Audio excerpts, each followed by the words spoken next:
l'Institut du mentor entrepreneurial, c'est un dispositif d'accompagnement d'entreprises, mais surtout d'entrepreneurs à fort potentiel de croissance, d'entreprises déjà créées, qui ont minimum 2-3 années et qui ont un minimum de 1 million d'euros de chiffre d'affaires, un minimum d'une dizaine de salariés, alors qu'on sait qu'en France, 97% des entreprises ont moins de 20 salariés.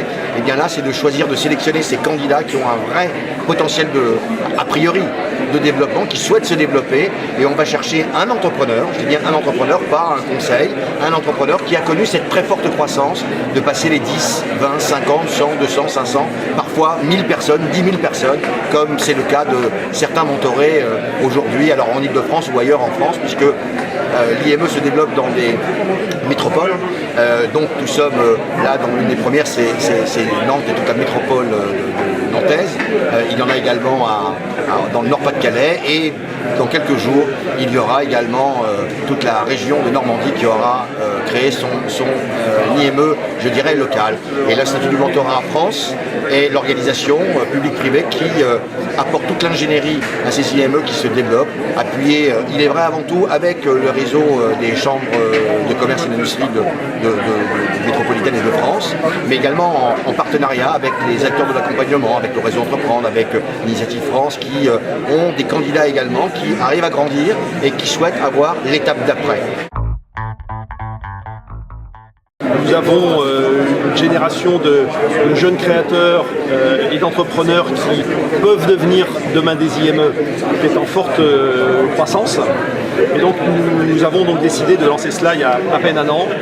C'est déjà un beau succès, puisque nous avons en moins d'un an 8 groupes, 8 binômes qui fonctionnent. La métropole nantaise fait partie des métropoles de plus de 500 000 habitants qui ont le plus de créateurs d'entreprises par habitant. C'est même la première, je crois, en France. Donc nous avons un fort potentiel au niveau local et régional de mentorer. Ce qu'il me faut, c'est trouver des mentors, donc trouver des chefs d'entreprise confirmés qui veulent bien donner un peu de leur temps pour échanger et apporter toute leur expérience à ces entreprises qui seront demain sans doute les ETI qui nous manquent aujourd'hui. Nous, on a un rôle important de sourcing, si on peut dire.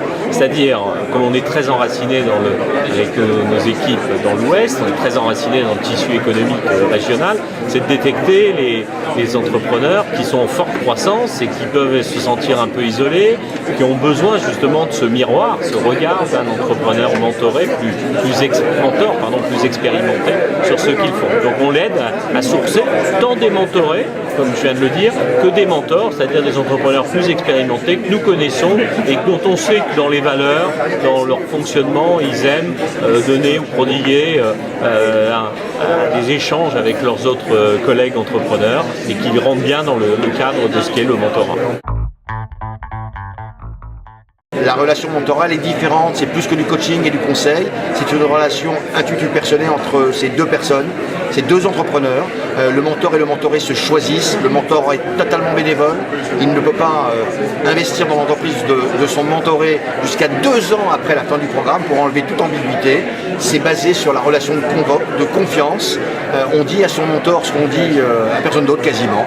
Un mentor, lui, il n'a rien à vendre. Il apporte simplement si le mentoré est preneur. Donc, il sera gagnant-gagnant. Et le mentoré a tout à prendre de quelqu'un qui a 40 ans d'existence, certes, mais une réussite un peu plus forte que la sienne, puisque j'ai été choisi comme mentor. Alors maintenant, est-ce que c'est suffisant pour faire la réussite d'un mentoré? Ça, c'est une autre paire de manches. Parce que le conseil, voire une méthode, une organisation, ça ne suffit pas, il faut la mettre en application, la suivre et obtenir les résultats.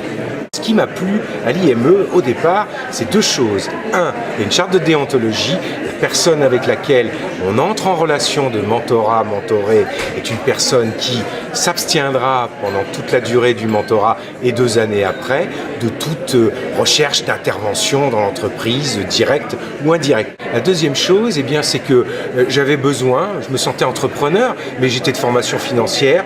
Dans le cadre de la prise de direction d'une entreprise très technique et qui était totalement à développer, j'éprouvais le besoin accompagner. Quand le climat de confiance s'est installé entre le mentor et le mentoré, se sentant de la même famille quelque part, eh bien, on peut se permettre une liberté de ton qu'on n'aura pas forcément ailleurs. Et moi, c'est ça qui m'a séduit dans l'IME et c'est ça qui fait qu'aujourd'hui, je poursuis, je continue avec mon mentor. Et puis, quand j'aurai accumulé l'expérience, je pourrai moi-même être mentor. L'État a reconnu et a souhaité donner un cadre de référence en France sur le mentorat entrepreneurial. Eh bien, c'est tout simplement depuis le début de l'année que nous avons cette charte nationale du mentorat entrepreneurial qu'il nous faut à nous, IME, pouvoir déployer avec certains réseaux, des cibles différentes, parce que la relation mentorale s'adapte à d'autres organisations. Certaines organisations souhaitent pouvoir adhérer à cette relation mentorale et à ce que fait l'IME. Il y a effectivement un domaine, une autre organisation pour des jeunes et des étudiants entrepreneurs qui créent leur entreprise, le MOUJI que j'ai fondé, qui fait également du mentorat, donc il faut pouvoir le développer sur notre territoire.